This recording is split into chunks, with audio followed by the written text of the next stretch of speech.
Fluxfall Horizon is a tabletop RPG written by myself and illustrated by Dan Morison. It's inspired by TV shows like Quantum Leap, Doctor Who, and most prominently Sliders, which sees characters sliding from parallel Earth to parallel Earth. Much like in Sliders, your characters in Fluxfall travel from Earth to Earth, but they start in the 24th century rather than the 1990s. The main objectives for characters in the game are twofold. One, accomplish a so-called put right, a general team goal based on the local situation and NPCs. This put right is provided to them by the Continuum, a sort of everything everywhere intelligence that needs little tasks done in order to put things right. The second goal is a personal secret objective that each person has. This objective is known only to the player and the GM. This video is broken down into 3 sections: your creating your Lancer section, rules of the game, and how to prep a session as a GM. A player character in the game is referred to as a Lancer because the process of jumping from one parallel Earth to another in this setting is called lancing. Step 1 in creating your Lancer is to pick a type. There are 10 types to choose from, 2 from each of 5 factions. Each of these types are differentiated by their core stats, their specials, their starting gear, and a couple other factors that we'll get to. For example purposes, let's pick a senior exec, which is from the corporation.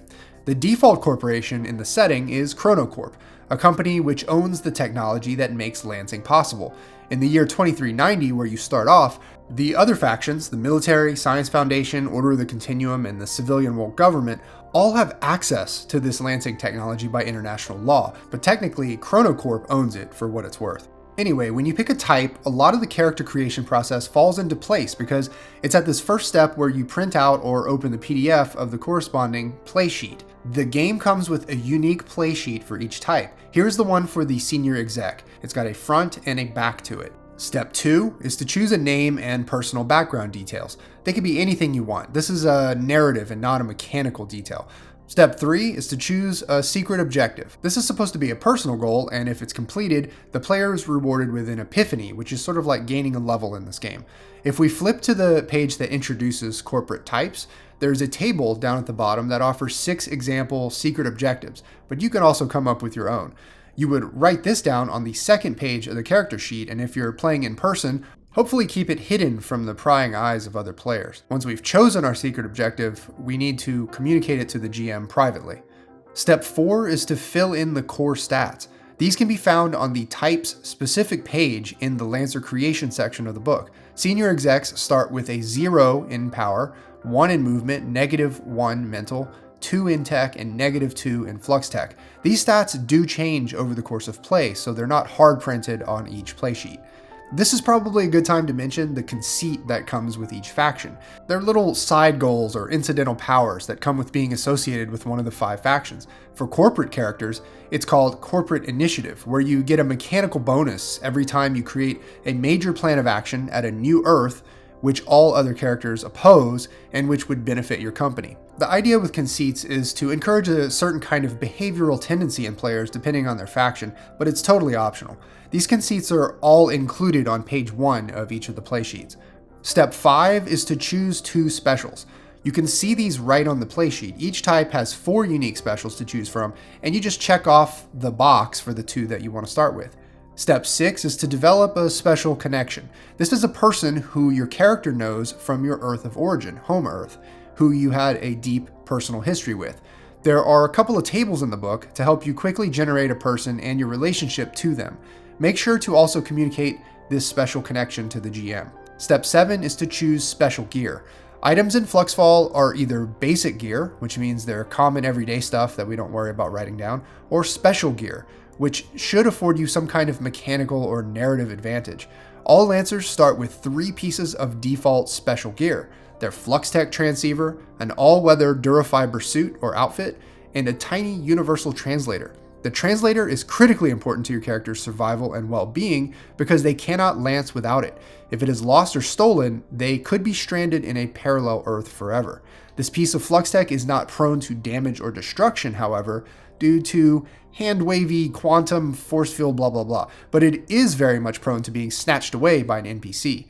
The universal translator is a means of getting around the fact that parallel Earths might have wildly different languages and dialects. Players will then choose one of 3 primary pieces of gear, either a disruptor pistol, Ultra Medkit or Science Box. These are a way to offer different approaches to gameplay and problem solving.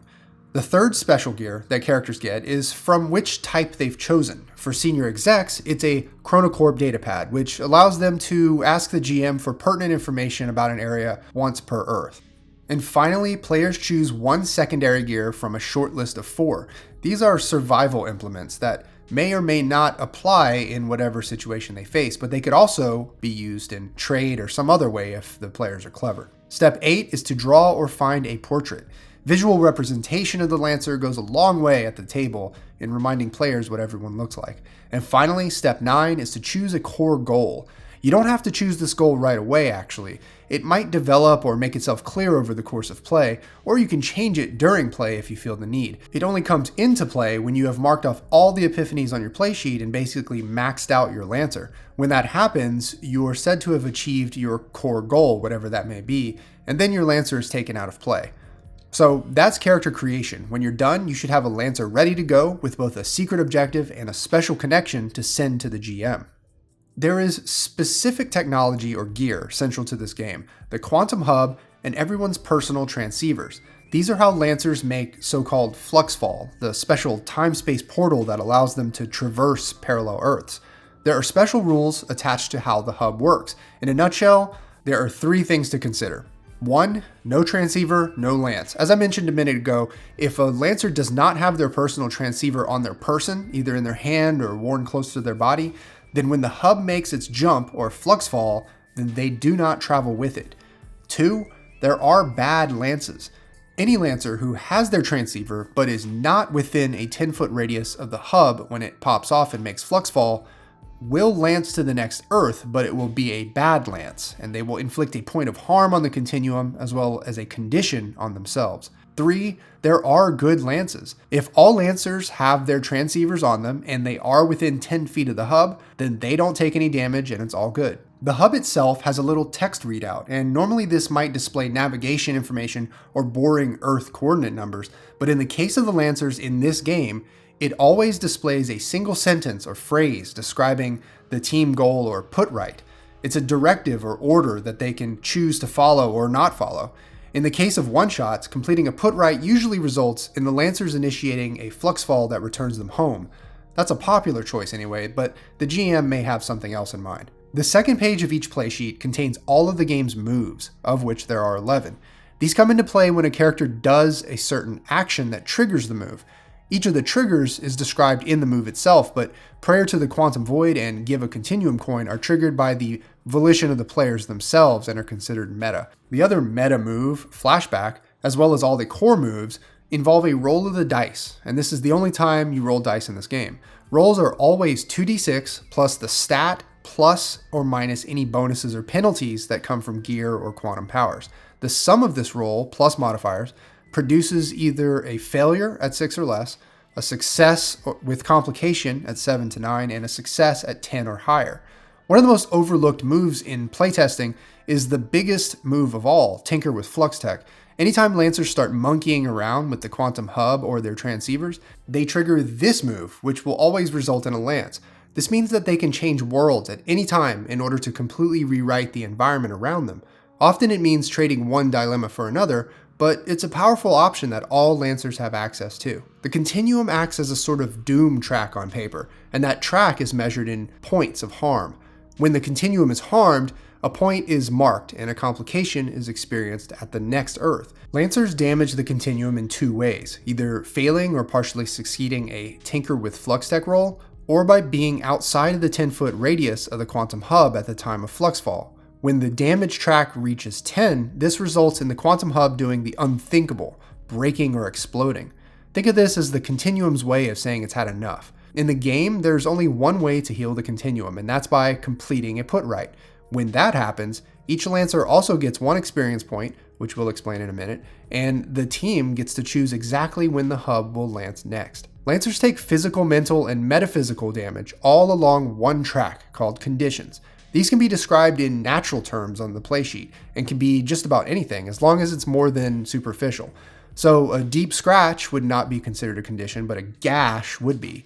Getting startled by a dinosaur is not a condition, but being trapped inside a cave with one for a whole night would cause a mental condition. Accumulating conditions begins to heap on penalties to all move rolls until eventually your Lancer is unconscious. You can spend up to 2 epiphanies to increase your unconscious threshold to 7 and then to 8.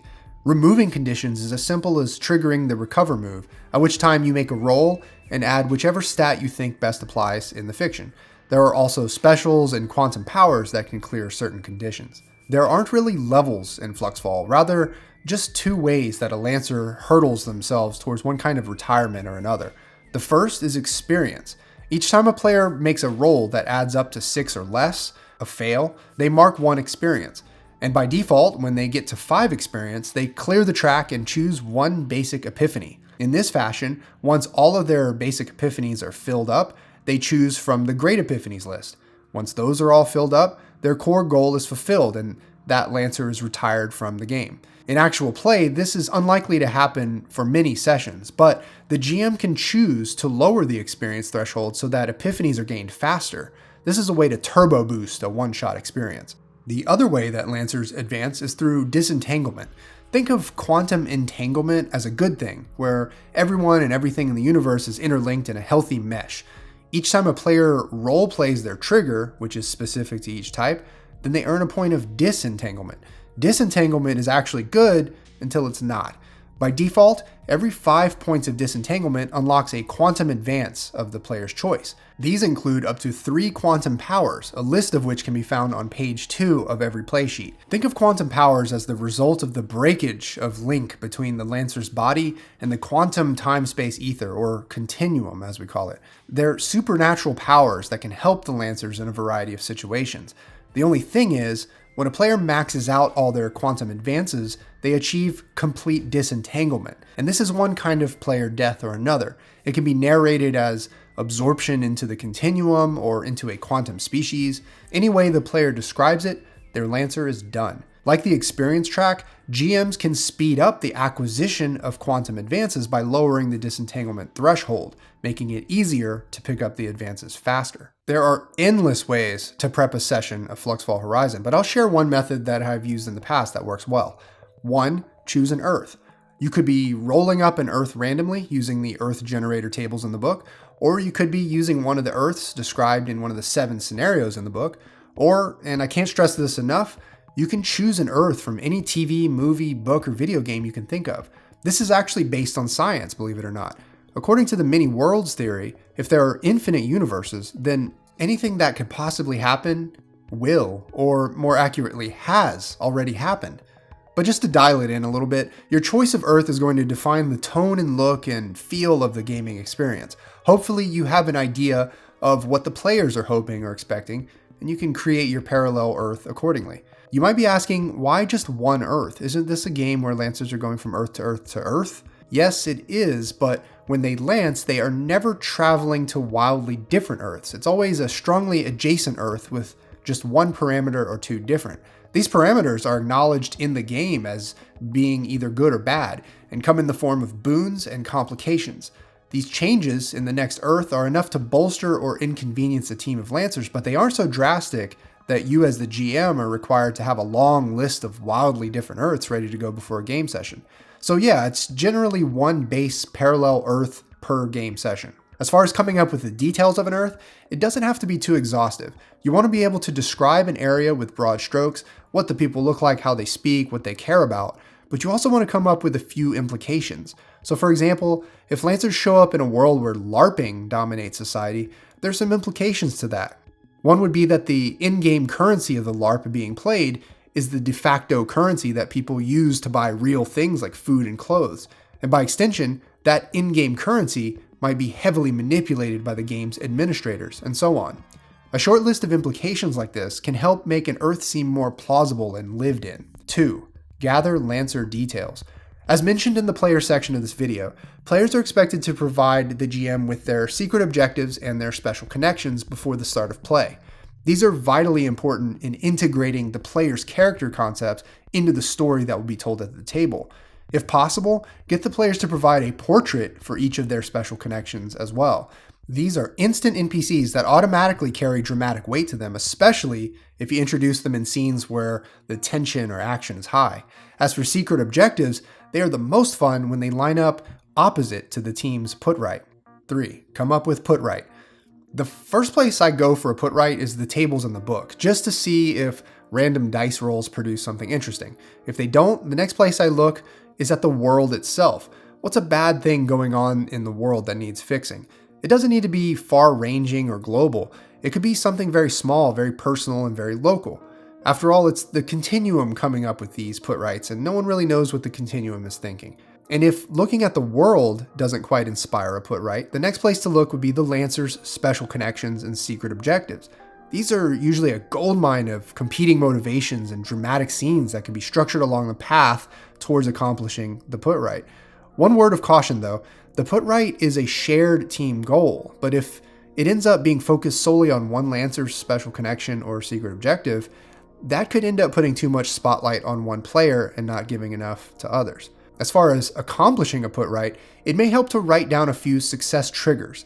This way you can immediately know when players have accomplished the thing. The triggers aren't something that the players need to know. In fact, the put right statement that they see on the Quantum Hub itself may not be very clear. A cryptic Quantum Hub message can be in and of itself a challenge for the team to solve. 4. Stop.